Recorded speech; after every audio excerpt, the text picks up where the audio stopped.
Good afternoon.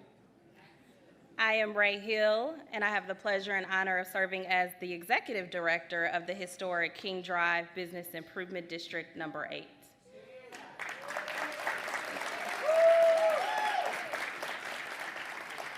And today I stand before you not only in a professional capacity, but also as the proud granddaughter of Lawrence Hill, a man whose resilience and entrepreneurial spirit left a mark on our community. In 1949, my grandfather, honorably discharged from the Navy, opened his first restaurant on 619 West Walnut Street, 1 block away from where we are now. But because of racially charged urban renewal policies in the 1960s aimed at suppressing this community, his restaurant was demolished when 6th Street was widened. He rebuilt his business later on 12th Street, guided by the tenacity that still defines this community. President Biden's Investing in America agenda is giving people with the spirit, like my grandfather had, a shot. Because of this Reconnecting Communities and Neighborhoods grant made possible by the president's agenda, a vibrant 6th Street is on the return.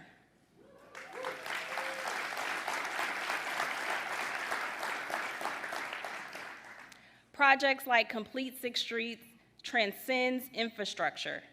They are commitments to community, to safety, mobility, and equality, especially for the neighborhoods that were burdened by historical disinvestment and the freeway expansion. 75 years later, if my grandfather was alive, he would be proud. It is my distinct honor to introduce the individual leading this transformative charge with a vision centered on connecting people rather than dividing them. Please join me in welcoming our President of the United States, President Joe Biden.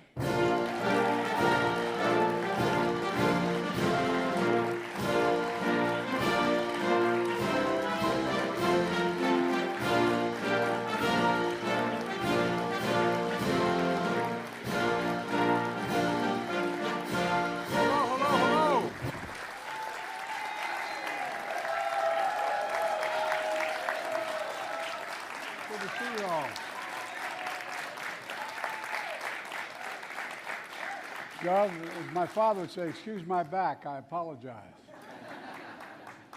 Hello, Milwaukee. Thank you, Ray, for that introduction and for sharing your family story with so many of us. Your grandfather served our nation in uniform, and he started a family business only to see it demolished and the community disconnected because of a new highway. But he never gave up, neither of you, nor of the people of this community. I want to thank you. Governor Evers, my good friend, thank you, Gov. You're the best.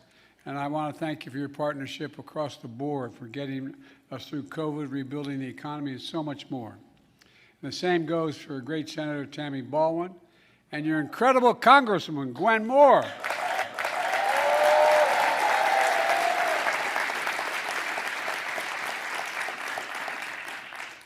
Is your son here? All right. Well, she represents her hometown with such incredible integrity and tenacity. Mayor Johnson,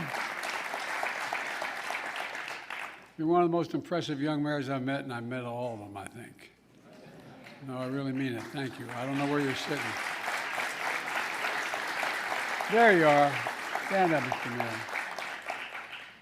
I warn anybody, don't run for mayor. They know where you live and you think you can solve all your problems.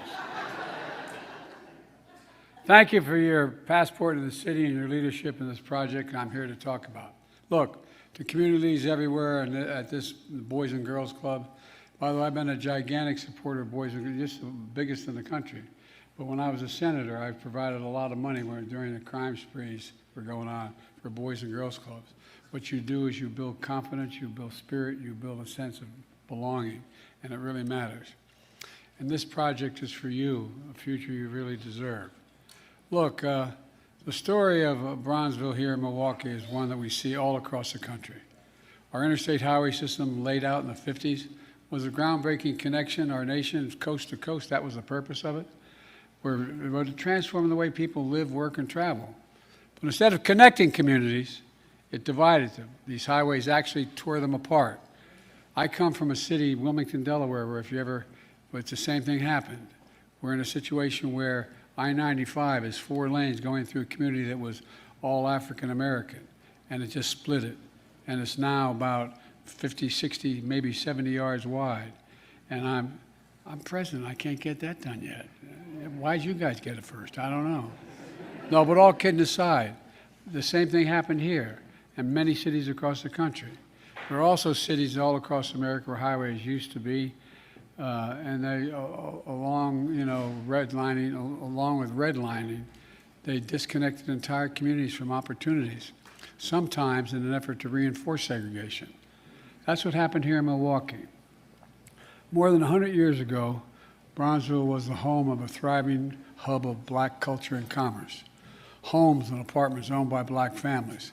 Black small business from hotels to jazz clubs to restaurants like Ray's grandfather's.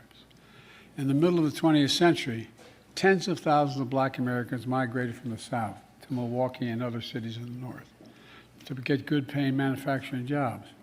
But by the 60s, the so-called urban renewal swept this country.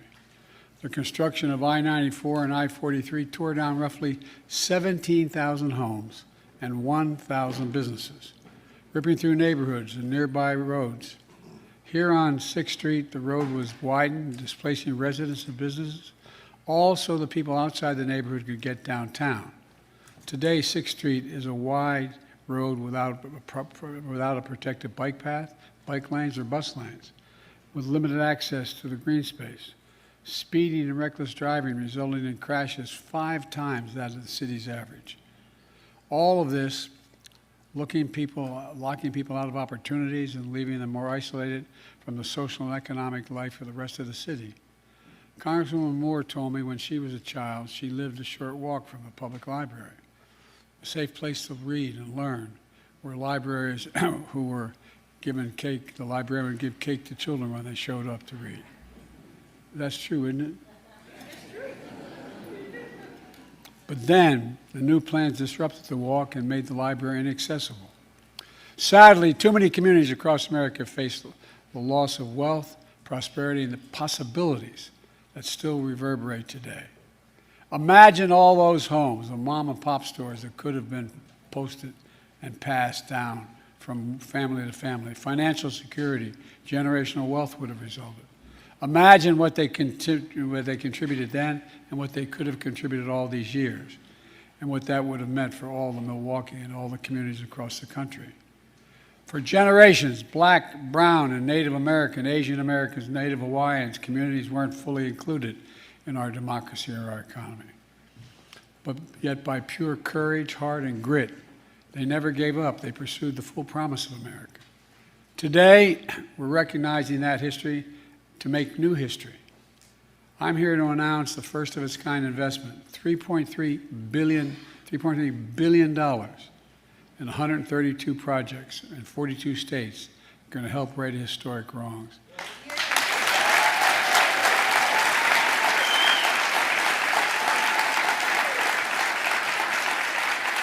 And in the process, delivering environmental justice by reconnecting disadvantaged communities and neighborhoods, and new opportunities for a future prosperity and many possibilities.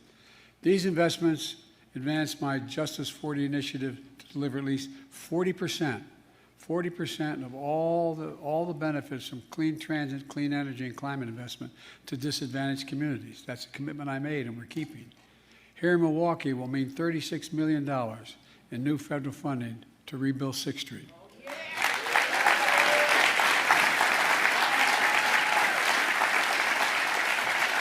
It means wider sidewalks for children walking to school, safer bike lanes for residents and visitors, dedicated bus lanes to get to work faster, new trees to provide shade, and modern infrastructure to prevent sewage from flowing into the Milwaukee River and the Lake Michigan.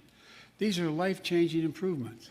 They're also going to make it easy for historic black communities in the North and Latino communities in the South to access jobs, school, and entertainment. Opportunities in the city and central hub. from watching the Milwaukee Bucks play to attending Milwaukee Area Technical College. And if I didn't mention the technical college, I'd go home and sleep alone because my wife is a full-time teacher at the community college. You all think I'm kidding. I'm not. And we're going to ensure that good-paying construction jobs created in this project go to members of the community benefiting the very same project. And with the help of your congressional delegation, especially Senator Tammy Baldwin, who worked so hard for these funds, we're making sure that the construction materials of this project are made in America. And if I can digress for 1 second. Look, you know, I've been very involved for a while. I know I look like I just arrived, but all kidding aside, I didn't realize, even though I was deeply involved initially in the civil rights movement that got me involved to run for the first place, I didn't realize that back in Roosevelt's term, when they were going through the fights where the unions could organize, they added a provision to the law that not many presidents paid attention to. And it says that if the Congress appropriates money for the president to spend on a public project or any project, that he must use an American worker and he must use American material. Folks, very few live by that. Very few presidents did that, but not anymore. That's why we're creating jobs.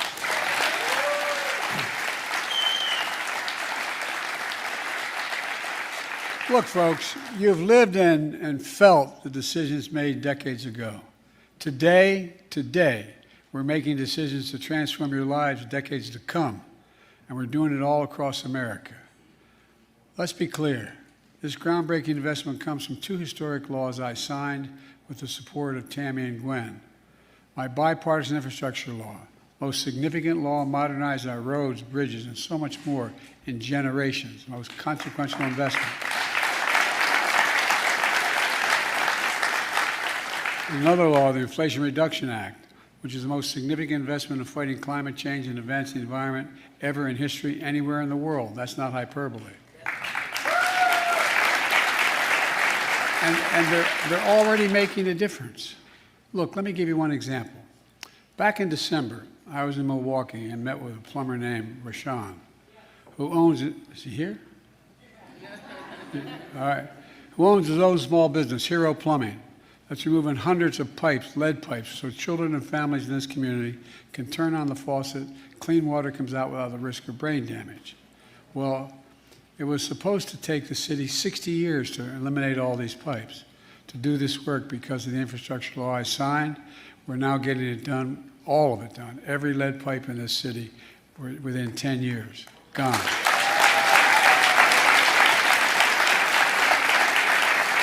I was proud to have Rashawn as my guest at the State of the Union address last week. And folks, we're on our way to delivering clean water to every American. We're on the way to delivering affordable high-speed internet to every American at low cost. The communities too often left behind, we're rebuilding. We're rebuilding the roads. We're filling in the cracks in the sidewalks. We're creating spaces to live and work and play safely and to breathe clean air and to shop at a nearby grocery stocked with fresh and healthy food. We're taking on housing discrimination, increasing access to home ownership, and building more homes and apartments to bring the cost of rent down, which it must be done.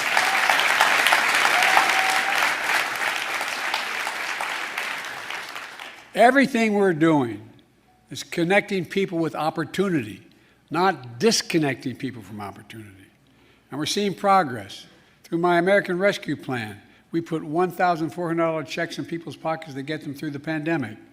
We invested nearly $80 million in Wisconsin for the state's Small Business Credit Initiative, helping countless small businesses grow.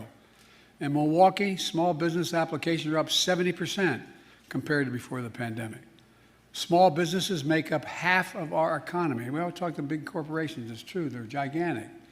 But if you add up all the small businesses, they make up half of all the gross domestic product, providing good-paying jobs and opportunities.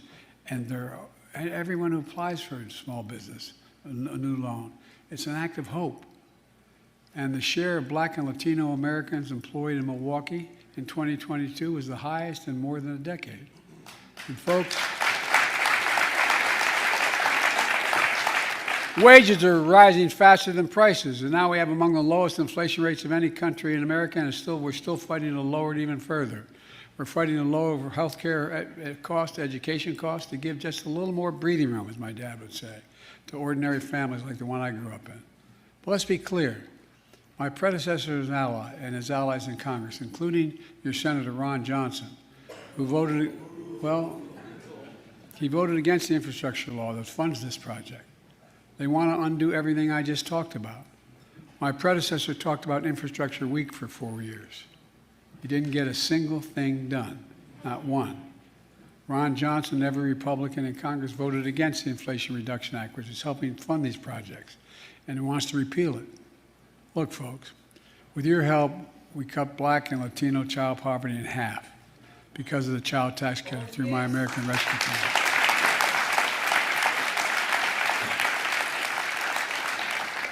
And led by your Senator Ron Johnson, every single Republican in Congress voted against that as well, every single one. I signed a law to beat Big Pharma by giving Medicare the power to price prescription drugs and lower drug prices for seniors significantly. Every Republican voted against it as well. And by the way, guess what? It lowered the federal deficit by $160 billion. Didn't just save money for seniors. It didn't just save money for seniors. It meant Medicare didn't have to pay out those exorbitant costs. For example, those of you, everybody knows somebody who needs insulin for diabetes. Well, guess what?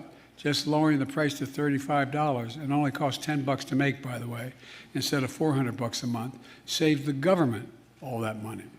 And now they're trying to cut Medicare and Medicaid and Social Security. Wisconsin's very own Senator Ron Johnson calls Social Security, I get this one, I'm amazed. He calls Social Security a Ponzi scheme. No, I'm serious, think about it. Did you ever think you'd hear anybody say that? A Ponzi scheme? Give me a break. You know, just this week, Donald Trump said cuts to Social Security and Medicare are on the table. When asked if he changed his position, he said, quote, "There's a lot we can do in terms of cutting. Tremendous amount of things we can do," end of quote. I want to assure you, I will never allow it to happen.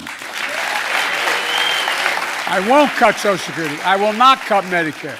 Instead of cutting Social Security and Medicare to give tax breaks to the super wealthy, I'm going to protect and strengthen Social Security and Medicare to make the wealthy begin to pay their fair share.